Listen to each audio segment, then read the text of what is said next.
이제 우리 사무엘 하 22장의 말씀으로 또 오후에 은혜를 나누도록 하겠습니다. 지금 우리는 다윗의 그 고백, 또 다윗의 하나님을 향하여 드리는 찬양의 말씀으로 우리가 은혜를 나누고 있습니다.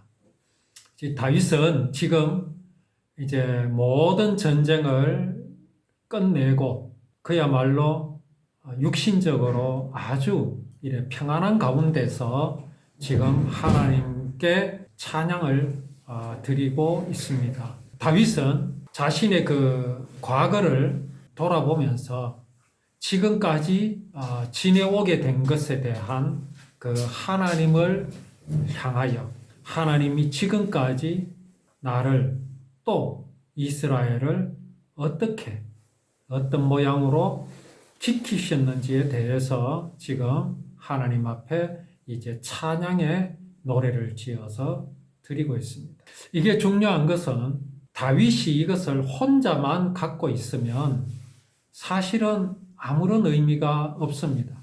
그런데 지금 다윗의 그 찬양 내용을 이 사무엘 하에 이래 기록하게 되었지요. 이걸 기록하였다는 것은 이것이 다윗의 마음에만 있는 것이 아니라 다윗의 마음에 있는 것이 이렇게 글로 기록이 되어서 많은 이스라엘 백성들에게 이제 읽혀진다라는 사실입니다. 그들의 왕이 전쟁에서 이겼는데 어떻게 이겼는지, 어떤 능력으로 이겼는지를 지금 왕이 하나님께 찬양하는 것을 통해서 이스라엘 백성들은 보고 있습니다. 그들이 이 찬양을 볼 때에 발견할 수 있는 것이 무엇이겠습니까? 이것은 사람의 힘이 아니라 다윗의 능력이 아니라 오직 여호와 하나님께서 친히 적들을 무찌르셨다라는 사실을 이스라엘 백성들은 알게 되겠지요. 이게 매우 중요합니다. 그리고 더 중요한 것은 무엇입니까? 하나님께서 그렇게 행하신 이유입니다. 하나님이 아무런 이유 없이 이스라엘의 편을 드시는 것이 아니지 않습니까? 하나님이 누구의 편을 들어주셔야 하겠습니까? 이스라엘 편을 드셔야 하겠습니까?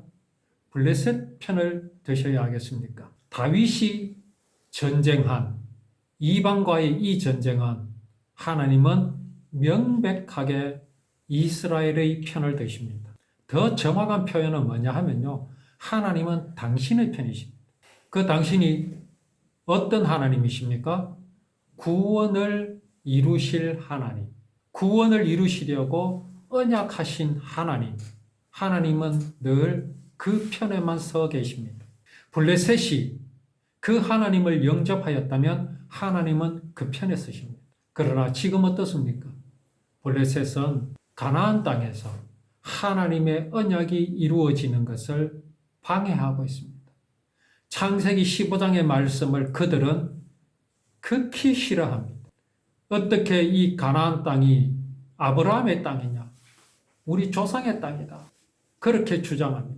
그래서 가나안 땅에서 이스라엘 백성들을 몰아내려고 합니다.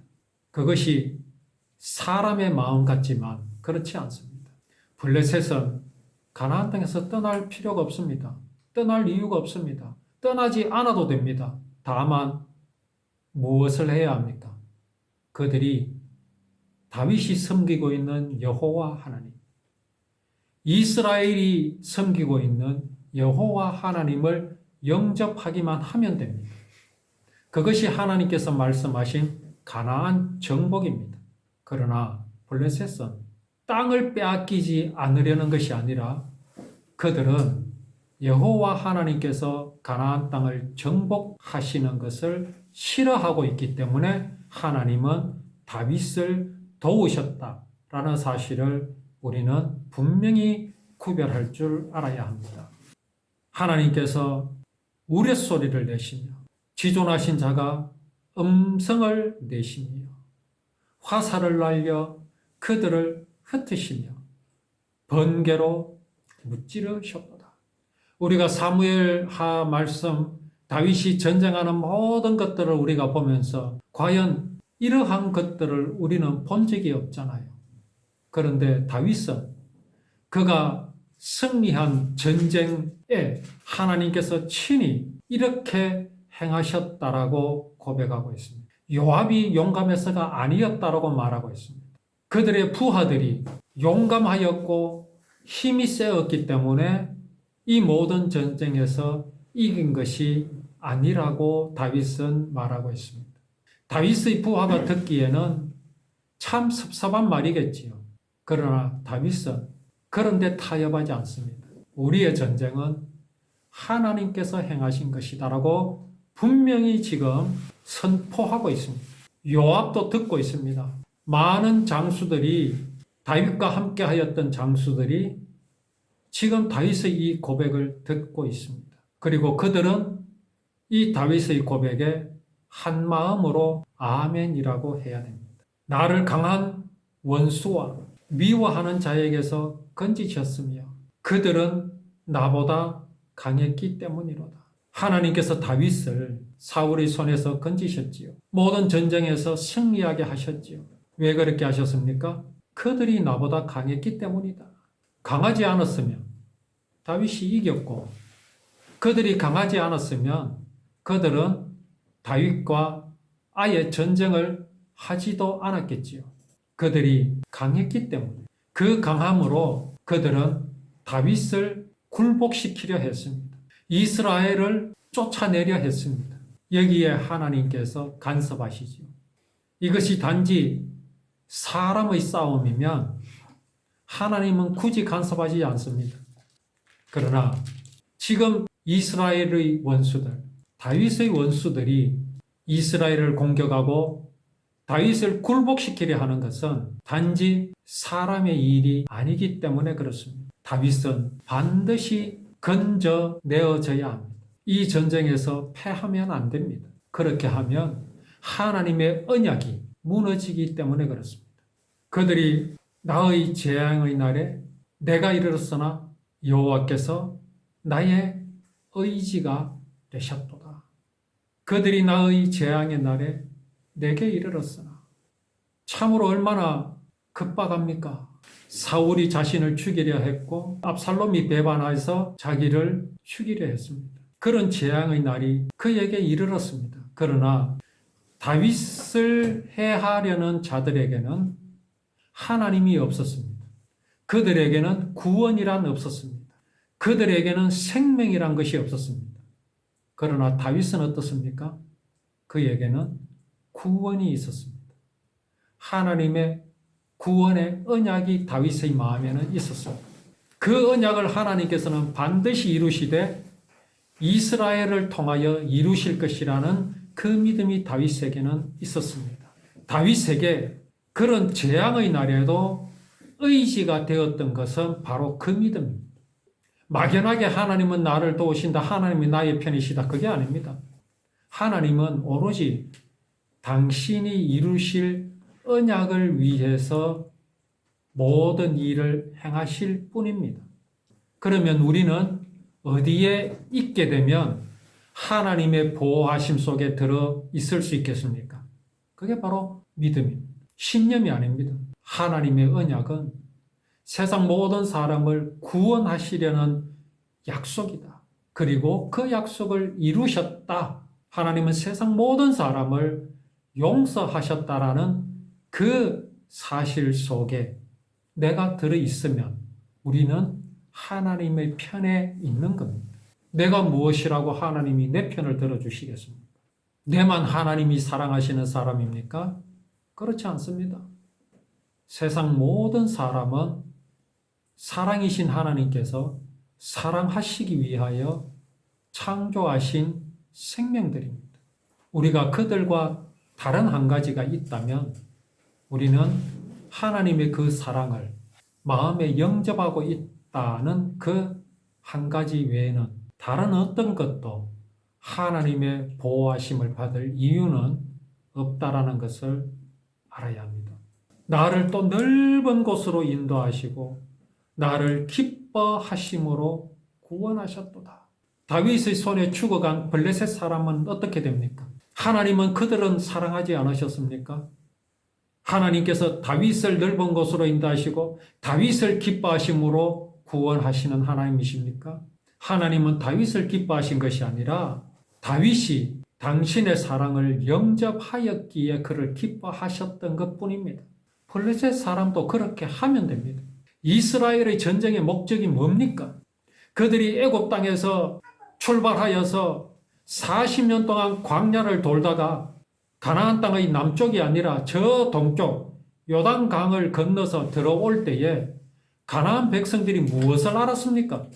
이스라엘 백성들이 무엇을 가지고 이 땅으로 들어오는지 그들은 알았습니다. 그리고 그들이 가나안 땅으로 돌아오는 길에 하나님께서 그들을 어떻게 지키셨는지도 그들은 알았습니다. 누가 그 말을 했습니까? 여리고성의 라합이 그렇게 말했습니다.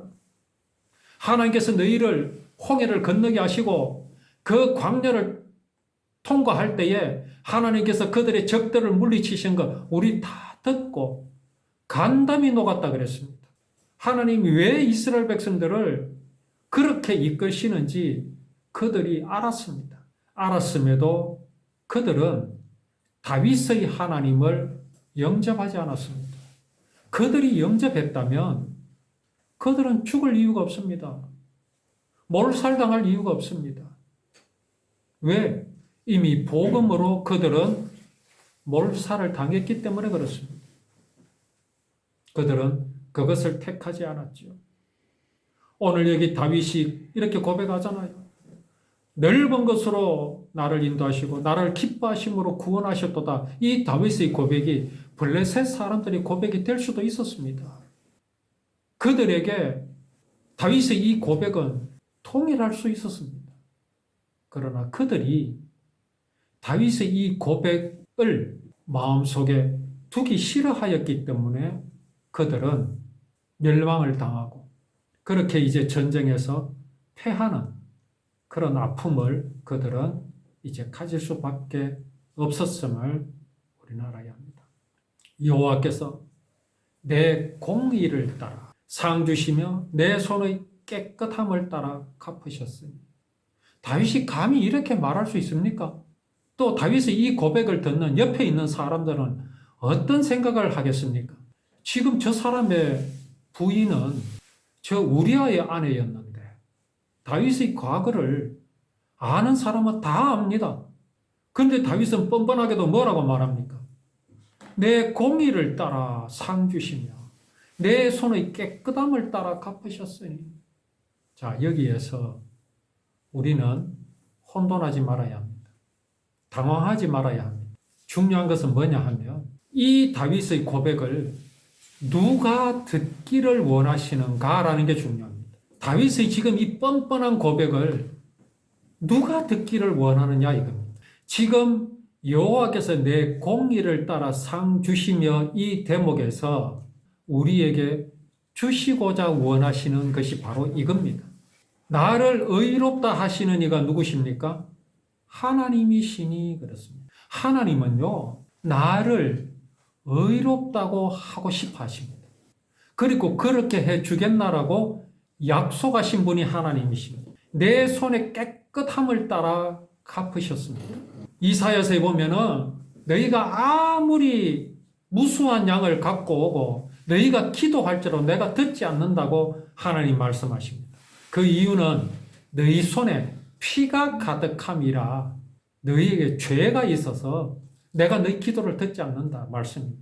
그런데 하나님은 뭐라고 말씀하십니까? 너희 손이 깨끗하다. 이제는 너희 손에 피가 없다.